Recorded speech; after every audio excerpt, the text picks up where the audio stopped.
উচ্চ মাধ্যমিক ABTA test paper 2024-25 যে ইংলিশ পেজগুলি রয়েছে সেই ইংলিশ পেজগুলির মধ্য থেকে এখন 122 পেজটির এমসিকিউ, এসএকিউ এবং গ্রামার পার্টের সমাধান দেব। আর বলে রাখবো, আগের যে পেজগুলি রয়েছে এগুলির সমাধান ইতিমধ্যেই আপলোড করা হয়েছে। ডেসক্রিপশন বক্স এবং এন্ড স্ক্রিনে প্লেলিস্ট রয়েছে, সেখান থেকে দেখে নিতে পারো। তাহলে চলো অ্যান্সারগুলি দেখে নেওয়া যাক। শুরুতে রয়েছে প্রোজ পার্ট থেকে এমসিকিউ প্রশ্ন। The girl in the ice habit was happy because it was এরপরে শর্ট জার্নি। যেহেতু এটি সংক্ষিপ্ত যাত্রা ছিল সেই জন্য এই দি আইস হ্যাভ ইট গল্পে যে মেয়েটি সে খুশি ছিল। এরপরে according to Zainul Abdin prayer made possible a communion. এরপরে অ্যান্সারটা হবে of the spirit between people. মানুষের যে আত্মা তাদের মধ্যে একটা সম্ভাব্য সংযোগ সাধন ঘটায় প্রার্থনা। এরপরে রয়েছে the colour of the jeans that the boy was wearing was blue. ছেলেটি অর্থাৎ রজার যে জিন্সটা পরেছিল তার রংটা হচ্ছে নীল। The tsar went to visit the hermit alone. যার হারমিটের সঙ্গে একাই দেখা করতে গিয়েছিল। এরপরে রয়েছে পোয়েট্রি পার্ট থেকে এমসিকিউ প্রশ্ন। But this alone won't do it. It refers to killing of a tree. গাছকে যে মারাটা সেটাকেই হচ্ছে ইট দিয়ে রেফার করা হয়েছে, বোঝানো হয়েছে। The phrase long strands of silver actually refers to the, আনসারটা হবে স্ট্রিম। যে নদীটা উপত্যকাতে রয়েছে সেটাকেই এখানে লং স্ট্র্যান্ডস অফ সিলভার দিয়ে বোঝানো হয়েছে। এরপরে this gives life to the, life here suggests. এরপরে হচ্ছে ইমমর্টালিটি, অমর করে দেওয়া যে ব্যাপারটা সেটাকেই এখানে লাইফ দিয়ে বোঝানো হয়েছে। এরপরে রয়েছে the silence in the poetry of earth has been wrought by, অ্যান্সারটা হচ্ছে ফ্রস্ট।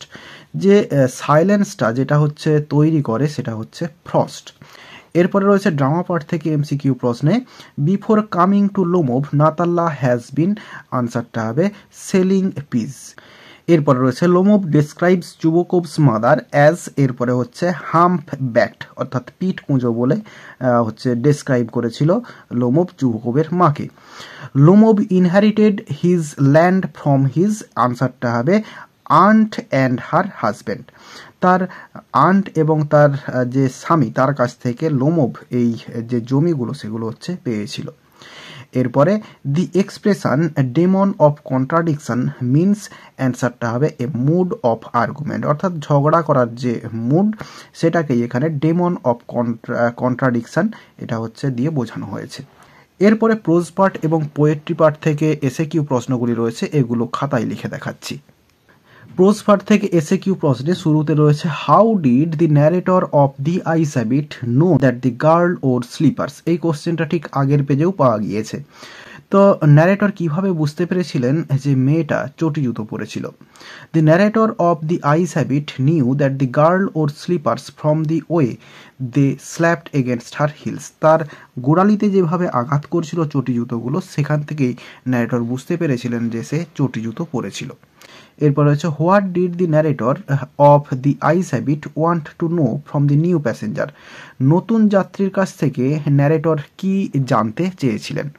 অ্যান্সারটা from the new passenger the narrator of the ice have it wanted to know if the girl's hair was long or short.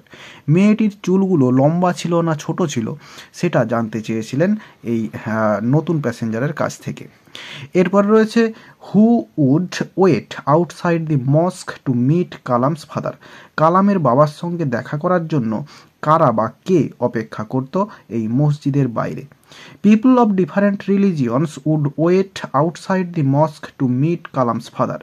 কালামের বাবার সঙ্গে দেখা করার জন্য মসজিদের বাইরে বিভিন্ন ধর্মের মানুষেরা অপেক্ষা করত। এরপর রয়েছে what according to Kalam's father should one do when troubles come. কালামের বাবার মতে যখন বিপদ আসে তখন একজনের কি করা উচিত। অ্যান্সারটা according to Kalam's father when troubles come one should try to understand the relevance of suffering. তো এই যে দুঃখ যন্ত্রণা যে সাফারিংগুলো এর হচ্ছে রিলিভেন্স বা প্রাসঙ্গিকতা বা এর কারণ জানার বা বোঝার চেষ্টা করা উচিত। এরপরে রয়েছে what was the price of the cake that the boy was given a part of in thank you ma'am. তো থ্যাংক ইউ ম্যাম গল্পে ছেলেটিকে অর্থাৎ রজারকে যে কেকটা খেতে দেওয়া হয়েছিল সে কেকটার দাম কত ছিল? The price of the cake was 10 cent that the boy was given a part of in thank you ma'am. তো কেকের দামটা ছিল 10 সেন্ট, যে কেকটা হচ্ছে ছেলেটিকে খেতে দেওয়া হয়েছিল। এরপর রয়েছে what was the full name of Mrs Jones in the story thank you ma'am. Mrs জোনসের পুরো নামটা কি? তাহলে অ্যান্সারটা লিখলাম, the full name of Mrs Jones was Mrs Luella Bates Washington Jones in the short story thank you ma'am. তাহলে পুরো নামটা হচ্ছে Mrs Luella Bates Washington Jones. এরপর রয়েছে why did the learned men came to the jar in 3 question. তো এই যে learned main জ্ঞানী ব্যক্তিরা জারের কাছে এসেছিল কেন?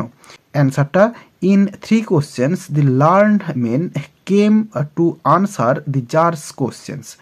তো জারের যে প্রশ্নগুলো সেগুলোর উত্তর দেওয়ার জন্য জ্ঞানী ব্যক্তিরা এসেছিল।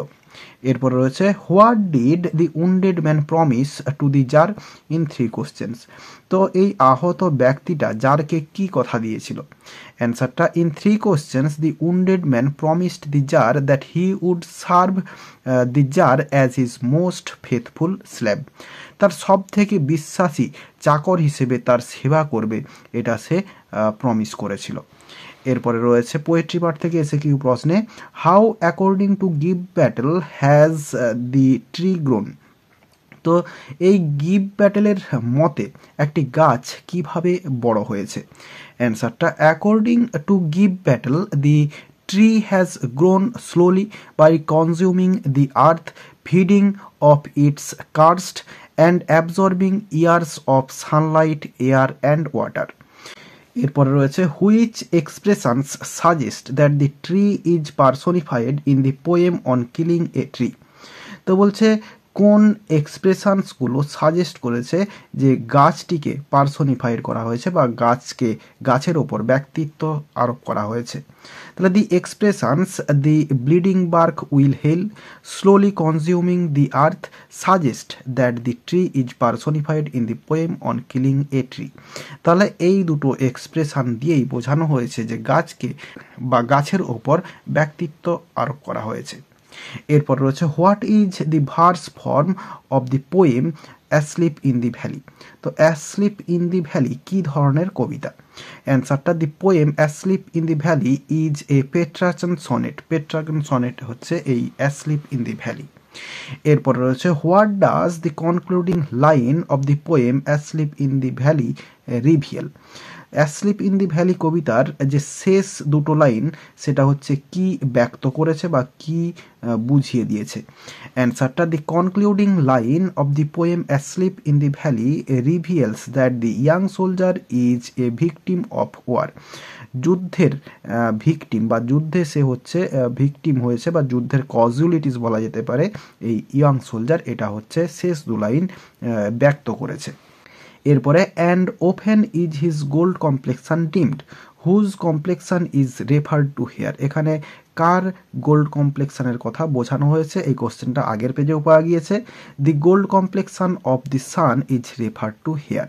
সূর্যের যে গোল্ড কমপ্লেক্সান বা সোনালি আভা সেটাকেই বর্ণনা করা হয়েছে বা বোঝানো হয়েছে। এরপরে what is meant by summer's lease in Shakespeare sonnet number 18। Summer's lease কথাটা দিয়ে কি বোঝানো হয়েছে?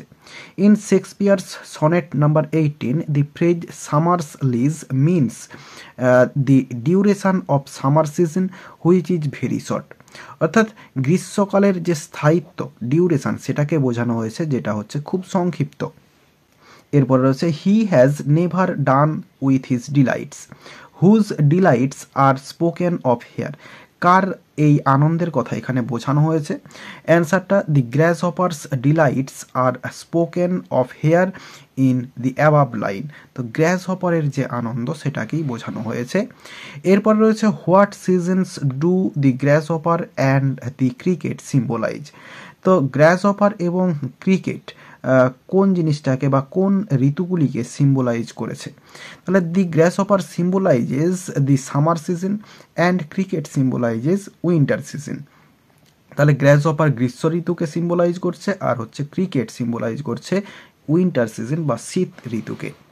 এরপরে এখানের যে গ্রামারটা রয়েছে, গ্রামার পোর্শনটা 124 পেজে রয়েছে, সেটিও এখন দেখে নেব আমরা একই সঙ্গে। The hermit lived in a wood which he never quitted. Voice change একটা দেওয়া রয়েছে, খুব সুন্দর একটা ভয়েস চেঞ্জ, এটা একটু অন্যরকম হবে। তো the hermit lived in a wood এটা লিখে দেব, এবং হুইচটা যেটা রয়েছে এটাকেও লিখে দেব, এবং এটাকে অবজেক্ট ধরে আমরা শুরুতে লিখব সাবজেক্ট হিসেবে। এরপরে ভার্ব আনবো ওয়াজ, কারণ হচ্ছে পাস্ট টেন্সে রয়েছে, বি ভার্বটা ওয়াজ নিয়ে আসবো। এরপরে নেগেটিভ ওয়ার্ড নেভার এবং কুইটেড ভার্বের থার্ড ফর্ম। এরপরে প্রিপোজিশন বাই, এবং এই যে হি এটাকে আমরা এখানে অবজেক্ট হিসেবে বসিয়ে দিব, তাহলে বাই হিম হয়ে যাবে। অ্যান্সারটা the hermit lived in a wood which was never quitted by him. এরপর রয়েছে I didn't see you either, I said but I heard you come in. Narration change করতে দেওয়া রয়েছে, তাহলে দুপাশে দুটো রয়েছে, প্রথমে আমরা এই পাশটাকে করব। তো আই সেড, এরপরে লিঙ্কার দ্যাট বসানো হলো। এরপরে আই হ্যাড নট সিন, এটা যে সিম্পল পাস্ট টেন্সে রয়েছে, পাস্ট পারফেক্ট টেন্স হয়ে যাবে, এবং এখানে যে ইউ রয়েছে এটাকে হার করব এবং আইদারটা বসে যাবে। এরপরে বাটটাকে বসাবো, এবং এরপরে আবার সাবজেক্ট আই, এরপরে এই যে হেয়ার্ড রয়েছে এটাকে হচ্ছে হ্যাড হেয়ার্ড করব, হার কাম ইন। তাহলে অ্যান্সারটা হলো I said that I had not seen her either but I had heard her come in. এরপর রয়েছে adversity always presents opportunities for introspection. Negative sentence করতে দেওয়া রয়েছে, তাহলে আমরা এই যে অলওয়েজ প্রেজেন্টস রয়েছে এটাকে করব নেভার ফেলস টু প্রেজেন্ট। তাহলে adversity never fails to present opportunities for introspection. এরপরে রয়েছে the hermit listened to the czar but answered nothing. Complex sentence করতে দেওয়া রয়েছে, তাহলে অ্যান্সারটা দো দিয়ে শুরু করব, though the hermit listened to the czar, এরপরে কমা দিয়ে সাবজেক্ট নিয়ে আসবো হি, হি আনসার্ড নাথিং। এরপরে রয়েছে they seemed anxious about her comfort. এই যে অ্যাংসিয়াস কথাটা রয়েছে এর নাউন ফর্ম ইউজ করব, তো অ্যাংসিয়াসের নাউন ফর্ম হচ্ছে অ্যাংসিটি, তাহলে অ্যান্সারটা হবে they seemed to have anxiety about her comfort. এরপর রয়েছে the man who had entered the compartment broke into my reverie. Splitting করতে দেওয়া রয়েছে, তাহলে আমরা করব the man entered the compartment, এটা করে দেবো আগে, এবং তারপরে করব he broke into my reverie. মানে এই যে ব্রোক রয়েছে এটাকে হচ্ছে এখানে একটা এর আগে সাবজেক্ট বসিয়ে দেবো he, he broke into my reverie, তাহলে দুটো সিম্পল সেন্টেন্সে স্প্লিটিং হয়ে যাবে। এরপরে গ্রামার পার্টে বিয়ের দাগে রয়েছে আর্টিকেল প্রিপোজিশন, এটা 3 কোশ্চেন থেকে রয়েছে, এবং তারপরে এরর কারেকশন রয়েছে, এটি রয়েছে দি পোয়েট্রি অফ আর্থ থেকে। এগুলো তোমরা বইয়ে পেয়ে যাবে, আর এরই সঙ্গে সঙ্গে এই পেজটির এমসিকিউ, এসএকিউ এবং গ্রামার পার্টের সমাধান দেওয়া হয়ে গেল। আশা করি বোঝাতে পারলাম। ভিডিওটি ভালো লেগে থাকলে একটি লাইক করো এবং বন্ধুদের মধ্যে শেয়ার করো, এবং আমার এই চ্যানেলে নতুন হলে চ্যানেলটি সাবস্ক্রাইব করে পাশে থাকা বেল আইকনটি প্রেস করো পরের ভিডিওগুলি সবার আগে পাওয়ার জন্য। এই ভিডিওতে এতটাই দেখাবে, নেক্সট ভিডিওতে ভালো থাকো সবাই, ধন্যবাদ।